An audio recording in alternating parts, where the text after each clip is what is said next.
Kami rasa ini adalah satu taktik politik kotor daripada ahli-ahli politik Sungai Siput seperti mungkin YB Low atau Kesawan dan yang mahukan nama atas perjuangan ini. Salam perjuangan. Saya Kartik dari Parti Sosialis Malaysia PSM. Saya ingin membuat satu pengumuman yang berduka ceritakan Majlis Kemenangan bekas pekerja Kamri dan Salak yang sepatutnya diadakan pada 18 hari bulan Januari 2026 iaitu Ahad ini terpaksa ditunda kerana kegagalan pihak kerajaan negeri untuk mengumumkan majlis untuk memberikan grant tersebut. Sehingga hari ini kami diberitahu bahawa majlis itu akan diadakan sebelum minggu ini dan kami akan diberi grant supaya majlis kami pada 18 akan berjalan dengan lancar. Malangnya kami diberitahu hanya hari ini bahawa pada 15 hari ini bahawa mereka mahu pihak kerajaan negeri dan pihak pejabat tanah terpaksa menunggu ahli politik untuk memberikan grant itu kepada kami.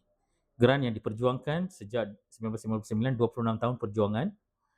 Tanah diluluskan sejak 2010 dan diheret 15 tahun. Akhirnya diberikan selepas kami duduk protes di hadapan Pejabat Menteri Besar pada 2023.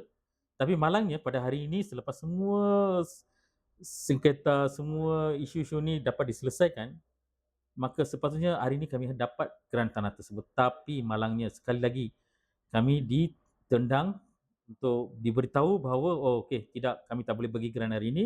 Kami hanya akan bagi selepas majlis penyampaian oleh ahli politik sebelum Januari 2026. Itu adalah janji yang diberikan. Okey, kami percaya itu. Okeylah, sekurang-kurangnya. Katalah andainya kami percaya kenyataan tersebut ataupun arahan daripada mesyuarat tersebut, kami harap grant itu diberikan pada atau sebelum 31 Januari lah.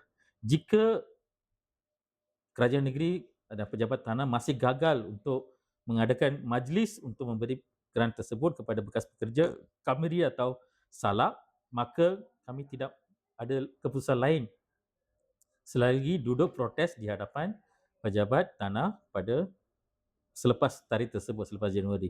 Esok kami beberapa ahli komiti 3-4 orang kita datang dan berikan surat kepada pihak pejabat tanah untuk mendapat kepastian adakah majlis akan diadakan.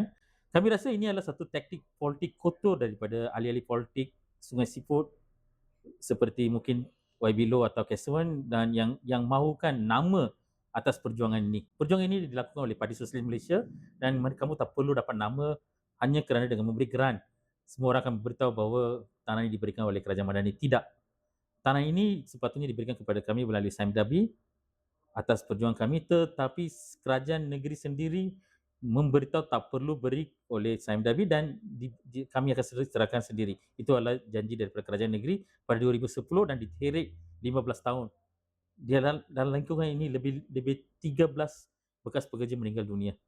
Dan akhirnya selepas kami dijanjikan untuk diberikan tanah grant sebelum tarikh 18 majlis kami, sekali lagi majlis ini ditunda lah. Jadi kami mengambil kesempatan itu untuk meminta maaf kepada rakyat yang kami jemput dan juga kawan-kawan bahawa majlis kemenangan pada 18 hari bulan Januari iaitu Ahad ini ditunda ke satu tarikh yang akan datang dan kami akan memberitahu perkara ini kepada semua. Dan taktik kotor ahli politik itu sangat menjengkelkan, dan inilah satu tindakan untuk mendapatkan nama. Dan saya rasa kerajaan negeri harus lebih peka, lebih berprofesional dalam mengendalikan perkara-perkara perjuangan politik seperti ini. Dan salam perjuangan, kami harap kami akan jumpa anda, rakyat yang kami jemput pada satu tarikh akan datang. Salam perjuangan.